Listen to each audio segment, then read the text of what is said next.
She stood in the center of a cold glass cage. No walls to touch, no sky to see, no voice to hear. Only the silence that pressed on her like a heavy blanket. Her name was Alira. Or maybe that was the name they gave her before they locked her away. She had forgotten many things. The warmth of sunlight, the feeling of wind, sound of laughter. Time did not pass here. There were no clocks, no days, no nights. Only lights that blinked from the ceiling and machines that hummed like ghosts. She did not sleep, she did not eat. She simply existed, alive but not living. Long ago, people had feared her. They said she was too strong, too different, too dangerous, so they built this prison. Deep below the earth, surrounded by steel and silence, they told the world she was gone, and the world forgot. But she remembered the war. The fire in the skies, the cries of people, the smell of smoke. She had saved them.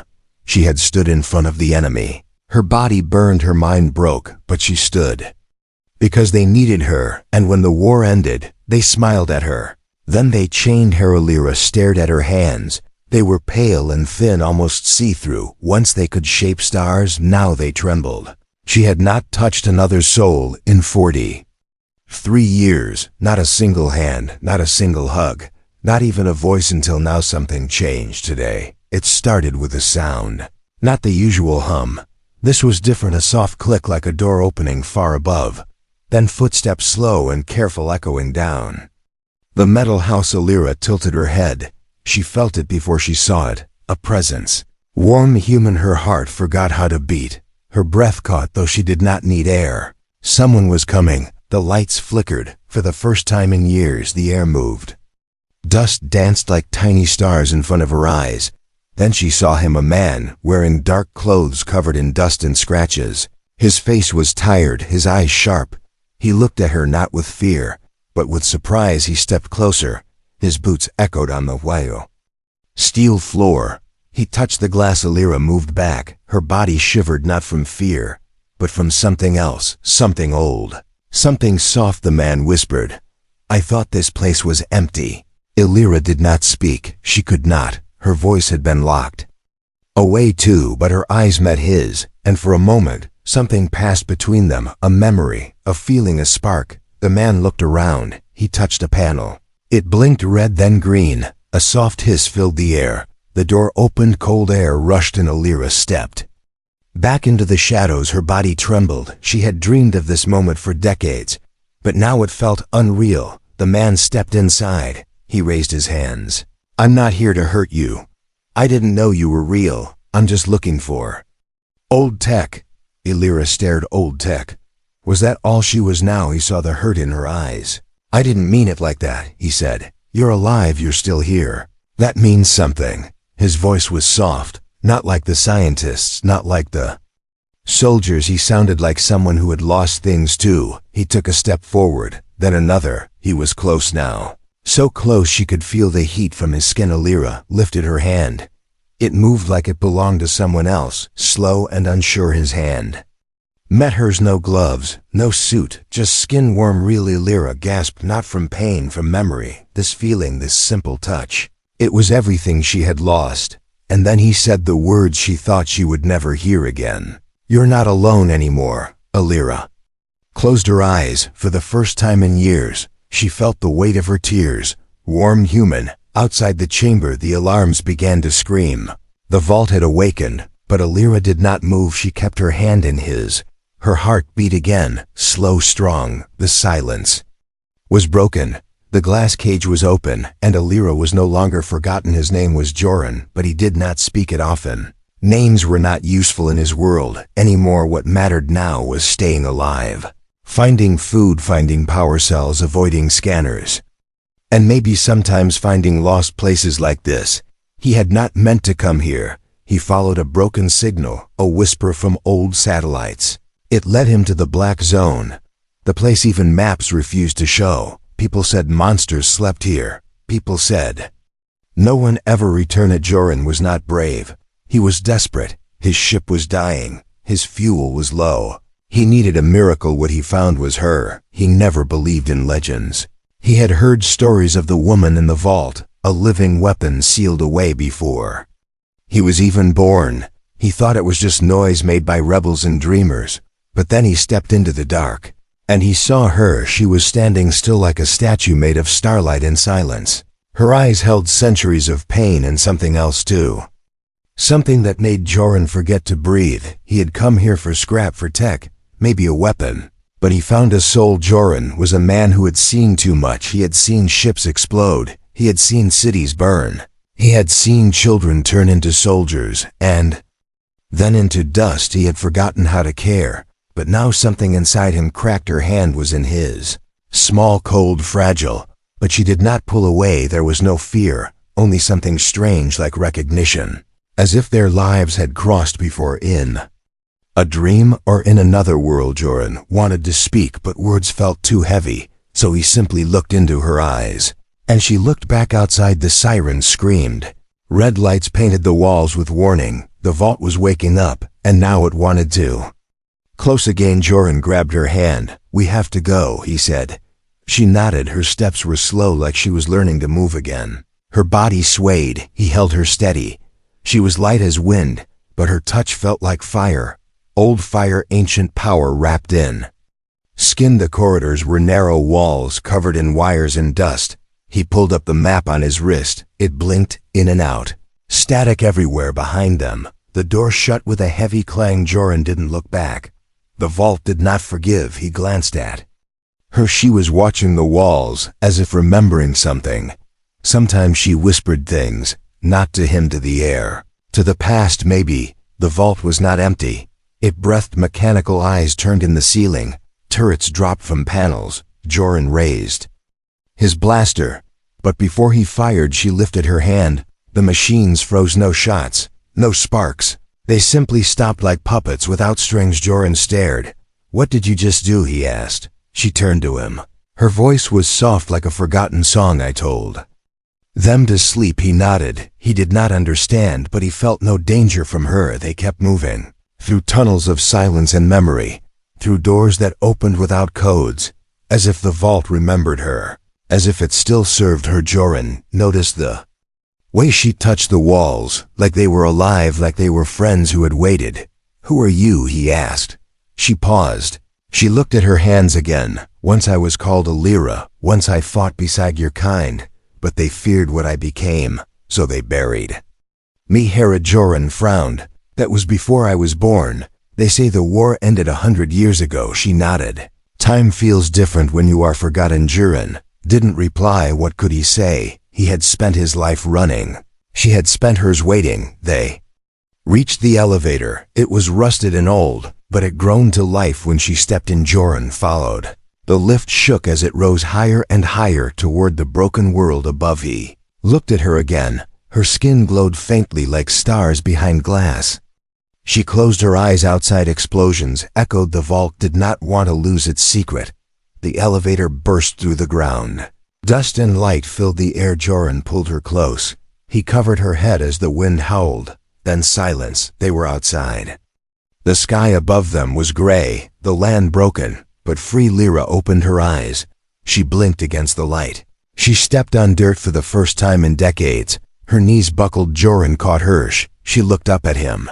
"You're not afraid of me," he smiled. "I'm more afraid of living without meaning." She looked at the horizon. It was wide, it was endless, and for the first time she felt something small.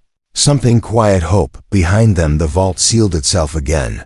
But this time it did not lock. It waited, because Lyra was no longer its prisoner. She was something else now, something free. The wind touched her skin like a question, soft and curious, like it did not remember her. Like the world itself had forgotten her shape, her name, her pain. But Lyra remembered. Not with joy, not with tears, but with the deep still ache of someone who never stopped feeling, even in the silence, even in the dark. She stood under the broken sky and closed her eyes. There were no walls here, no machines watching, no voices screaming. But inside her mind, the memories came, not in order, not in peace, but like fire, wild, sharp, alive. She remembered the cities that burned, towers falling like paper, children crying in languages no one had time to understand, soldiers running into the night, aliens with glass skin and eyes like storms. They came without warning. They came with hunger. Lyra had been young then. Or maybe her kind did not age the same. She walked among the humans, not as a savior, not as a god, but as someone who believed. In them, believed in kindness, in their chaos, in their will to fight. She gave them her voice, her strength, her mind, and in return they called her one of their own. They called her hero, they called her protector, they called her light, and then they called her danger. Joran watched her from a short distance. He could see her breathing slow and steady, but her eyes were not with him.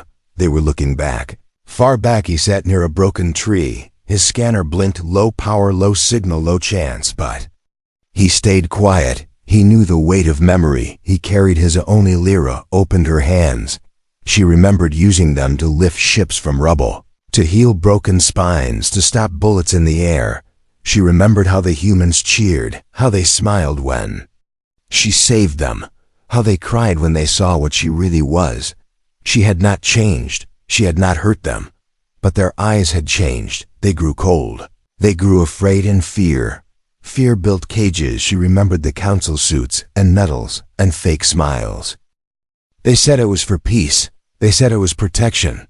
They said the war had changed her, but it was they who had changed. They built the vault. They drugged her mind. They locked her in before she could speak, and they told the world she had died, but they never killed her. They couldn't. She was not built to break. Lyra stepped forward. The ground crunched under her bare feet. Joran looked up. "You all right?" he asked. She nodded. "I remember everything," she said. Joran looked away. "I wish I didn't remember some things." She sat beside him. The silence between them was not empty. It was full of breath, full of unspoken words. Joran stared at the clouds. He thought they looked tired, like they too had seen too much. "You said you believed in humans. Do you still believe?" Lyra looked at her hands. They glowed faintly, like something inside her had begun to wake. Not in all, but maybe in some. Joran smiled. "That's fair." A soft pulse ran through the air. Lyra felt it before he did. Something was watching. She stood. Quickly, her eyes scanned the broken horizon. Joran followed her gaze. A dark shape moved in the distance, not walking, gliding. It did not belong to the wind. It did not belong to this world. Lyra stepped in front of Joran. He reached for his weapon, but she raised her hand. "No, this one is not here to fight. Not yet." "What is it?" he asked. She narrowed her eyes. It was one of them, one of the old ones, her kind. But different now. It wore no face, only a mask of light and metal. Its body flickered like a shadow. In water. Lyra stepped forward. The shape did not move. She spoke a word, old and broken. A name lost in history. The shape answered with silence. Then it turned and vanished. Joran stood slowly. "What was that?" "A warning," she said. "They know I'm awake, and they are deciding what to do about it." I looked at her. "Will they come for you?" She shook her head. "Not just me. They will come for everyone." At Joran's side. "Of course they will." Lyra turned to him. "You do not have to stay." He looked at her. "But I will." She did not smile, but something in her eyes softened. "Then we have to move." "Where?" "To the old city, to where it ended, to where it must begin again." Joran nodded. The past had woken. The silence was broken, and the fire inside her was no longer sleeping. The sky cracked with thunder, though no clouds moved. The wind turned sharp, like it remembered how to cut. Something in the earth began to shift. Not a quake, not a storm. Something older, something that waited. Lyra stood still, as if she heard a song that no one else could hear. Joran watched her closely. He had seen fear before. He had seen madness. But what he saw on her face was neither. It was memory. Alive and burning. She turned her head toward the mountain beneath it. The vault still pulsed, its systems angry, its sensors hunting. "It wants me back," she whispered. "It is calling like a child that has lost its master." Joran stepped beside her. "We already escaped." She shook her head slowly. "We only stepped outside to escape. We must break what holds it together, or it will follow us forever." He frowned. "You mean the vault is alive?" She nodded once. "Not like humans, but yes, it breathes, it thinks, it obeys. But it is broken." Now Joran looked at his wrist console. The signals were screaming, motion, energy spikes. Something was climbing out. Then the sky changed color from gray to deep red. The ground cracked. Metal arms rose from the dirt. like claws from a buried beast. Turrets, drones, walkers, old war tech, all of it forgotten, all of it wakened. Joran grabbed his blaster. He had seen these machines before in history files, in old stories. They wiped cities clean, and now they were turning toward him. Alira stepped forward. Her eyes began to glow, not with rage, with purpose. The machine stopped only for a second, then they recalculated targets. Locked, threat confirmed. A single drone fired. The shot flew through the air like lightning, but it never reached them. Alira raised her hand. The beam shattered, turned to sparks in the wind. She moved like water. No sound, no hesitation. She lifted both arms. The air around her shimmered. The machine's charge. Joran backed away. He had no shield, no armor, only a small gun and shaking hands. Alira closed her eyes, and the ground shook again, not from machines, but from her. Her voice came, not loud but everywhere, like it came from the sky itself. Sleep, she said. Return to silence, and they obeyed. The drones fell first, one by one like leaves in a dead wind. Then the turrets turned inward, firing at nothing until they melted. The walkers froze in place. Smoke rose from their cores. Joran stared in silence. He had never seen power like this, not even in the war vids. Not even in his dreams. Alira dropped to one knee, her breath shallow, her skin pale. That was not control, that was battle, and it cost her something. He rushed to her, caught her before she collapsed. She looked up, her voice cracked. The vault is scared. It will try again. Joran lifted her slowly. We need to move now. She nodded, but her eyes looked far. Not at the mountain, at something. Elsie, a name, a place. New Terra, she whispered. That is where it ends. Joran checked his map. New Terra. The city built on the ruins of the old war, now abandoned, haunted. You want to go there? He asked. She looked at him. Not want, need, because that is where they buried the first truth. Joran helped her walk. The machines behind them lay dead, but the vault still breathed. He could feel it. Watching. Alira spoke again. They tried to control me, but I was only the key. They feared what lay beyond the door. Joran did not ask more. He had seen enough. He had chosen this path, not because it was safe, but because he believed in something again. They walked across the broken field. Ash and metal underfoot. The sky above them still burned, but the wind began to change. Cooler, calmer. The vault was behind them, but its song remained like a whisper that waited. Alira did not speak for a long time. Joran kept close, his gun ready, his eyes open. Then she stopped, turned to the sun as it began to fall.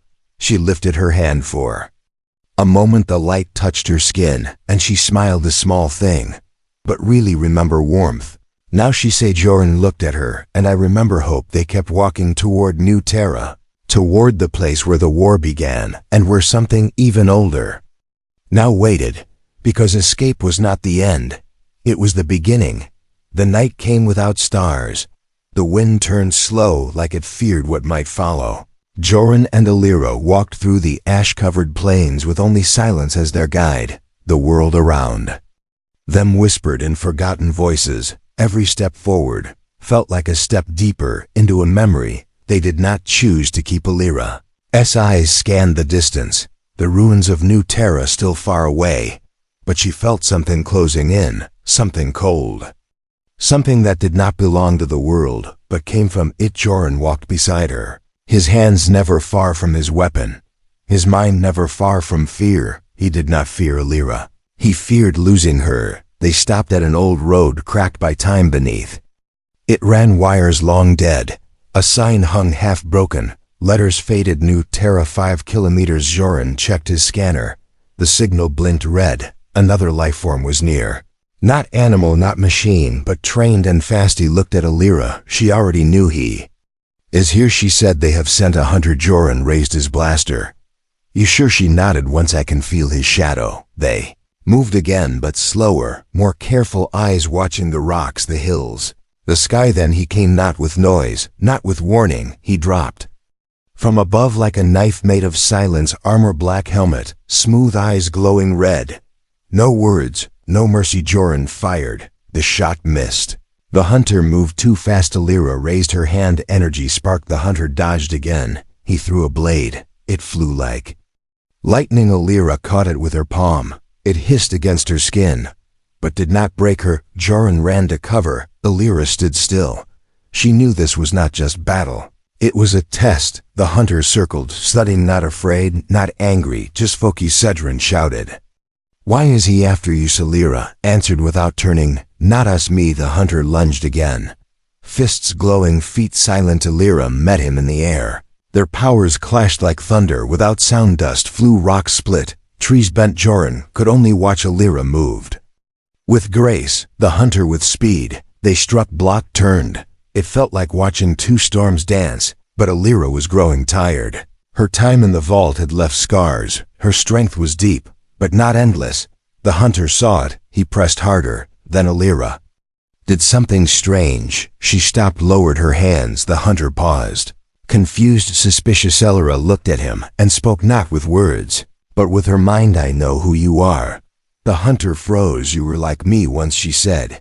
"You fought for them. You were forgotten, buried, changed." Hunter's fists lowered slightly. "You remember your name," she asked. Joran stepped forward. His weapon still reached. Alira raised a hand to stop him. She walked slowly to the hunter, her eyes soft. "No fear, no hate. You are not their tool," she said. "You are more." The hunter shook his head. The red eyes dimmed. He stepped back. Then a voice came from above. Enough. A ship, black and sharp, hovered in the sky. A voice filled the air.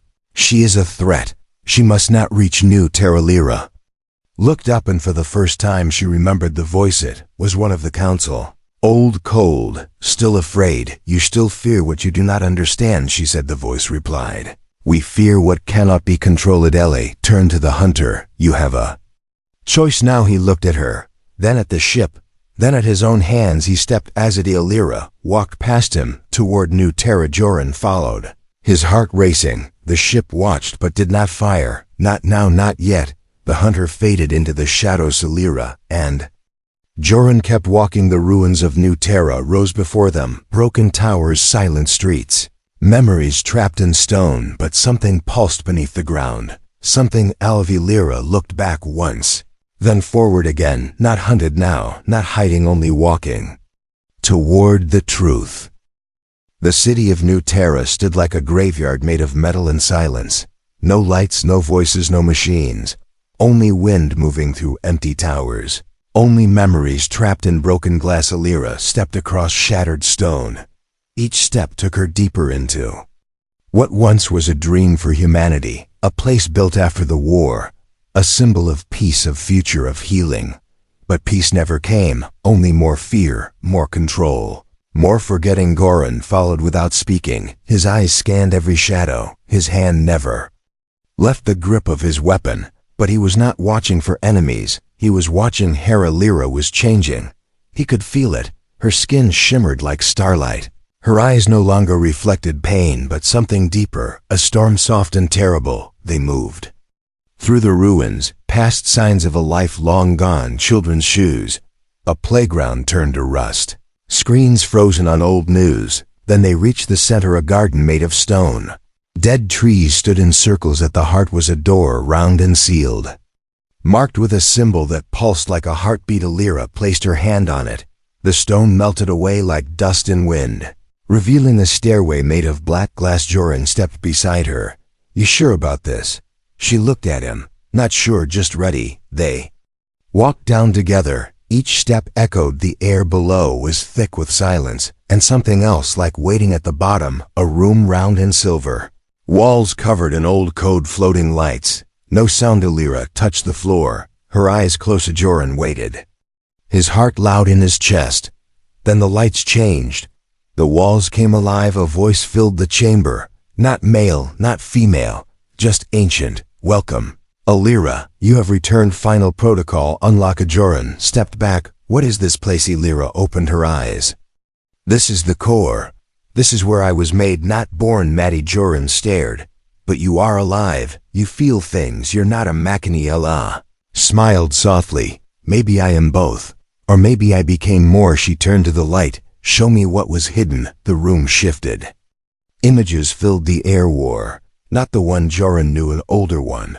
Not humans versus aliens, but creators versus their creations. Celera saw herself, in pieces and wires and flames, built not as a weapon, but as a bridge, a being made to connect minds, to bring peace. But something went wrong. Humans feared the link, feared what she could become, so they changed her purpose, made her a soldier, then made her disappear. Joran stepped closer. You were never the danger. We were. Elira looked at him. Not all you stayed.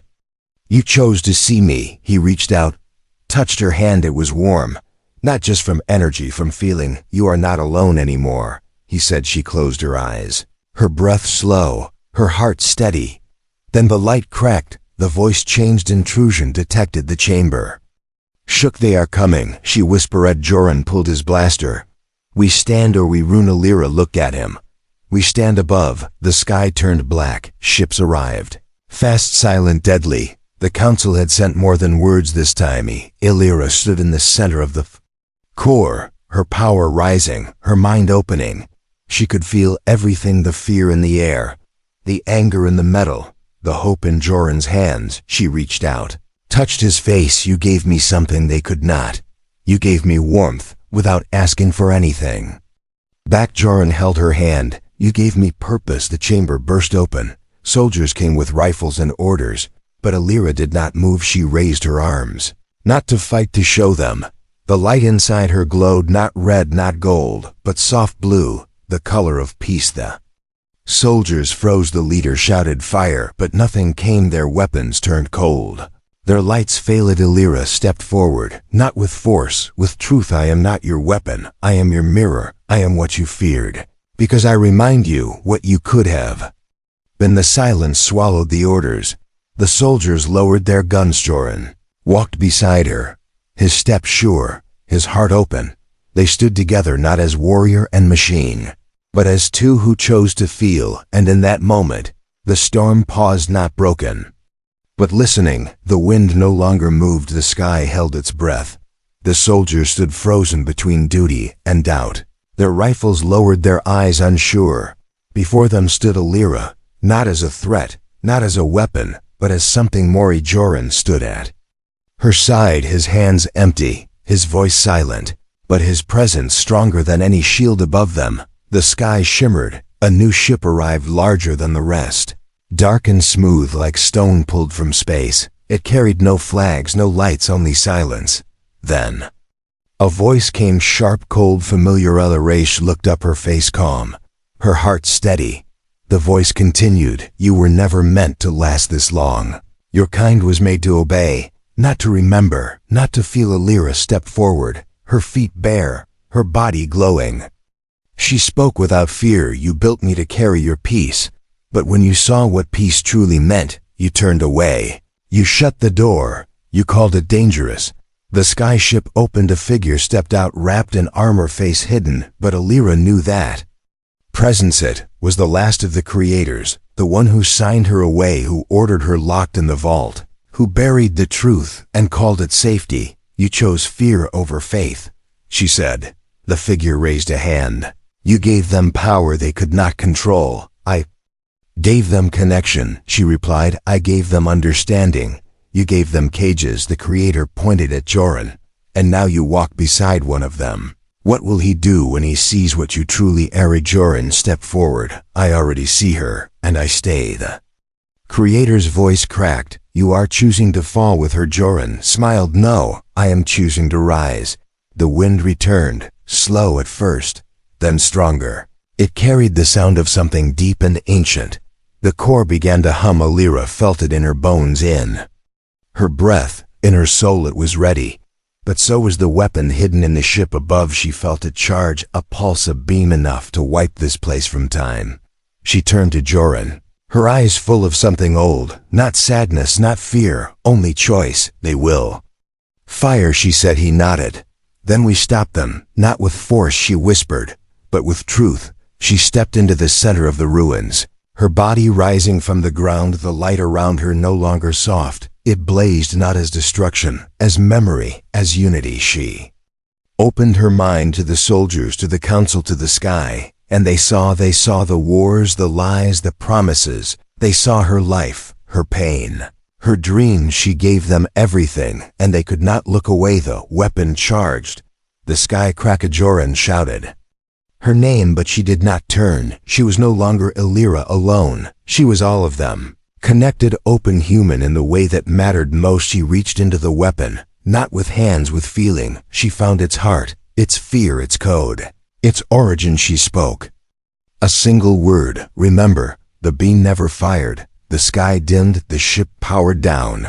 The soldiers dropped to their knees. The creator inside the ship fell silent. Illyra lowered herself to the earth, her glow fading, her breath slow. Joran ran to her, caught her in his arms. She smiled. You stayed always, he said. The core behind them closed, its knowledge now shared, its silence finally broken. The people who watched, from ships, from shadows, from silence, now knew the truth. Illyra was never a weapon. She was the choice they never made until now. Joran held her close, her skin cool but alive. What now, he asked. She looked at the sky. Now they choose. He kissed her forehead. Then we choose too. Together they stood. The wind danced around them, not wild, not lost, but free, because one human chose to see, because one being chose to feel, because together they changed everything.